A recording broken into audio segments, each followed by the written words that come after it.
Kristel, sa nüüd tõid enda uue värske suhte kohe alguses niimoodi rambi valgusesse ja kõikide inimeste ette, et kuidas selline avalik tähelepanu eraelule üldse mõjub? See oleneb täiesti, kuidas ma ise seda kontrollin. Tegelikult on see hästi palju mu enda kontrollida. Et jah, see tuli niimoodi läbi sotsiaalmeedia niimoodi imbus, sest me oleme mõlemad, meile meeldib mõlemale sotsiaalmeedia. Ja siis kuidagi, ma ei tea, meil on endal kogu aeg nii naljakas, kui me neid videosid ja asju hakkasime tegema, siis me itsitasime umbes pool päeva ise nende üle ja siis nagu kuidagi, ma ei tea, siis inimesed hakkasid seostama veidist rohkem, et me ei mõelnud seda väga läbi. Aga ei, väga tore on igal juhul.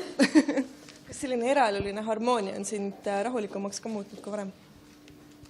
Mingis mõttes küll, ja, ikka ja. See, ma ei tea, kuidagi siuke energia jaotuvus on veits selgem lihtsalt. Millal Padjaklubi Misha uuesti mehele saab? Ma ei tea, ma küsin siin kogu aeg, et okei, et nüüd Harliga on nagu kõga, et mis Mishast nüüd edasi saab, et kas nüüd jälle ta ühtegi, tal oli 3 hooaega ei antud talle ühtegi meessoost sõpra ja siis lõpuks anti ja siis see keerati ka imbetsiliks. Sorry, Harli. Ja siis, ma ei tea, ma loodan, et tuleb keegi äge. Võiks ju, tegelikult on, kui ta leiab kedagi ägedat, siis on ju äge. Tegelikult.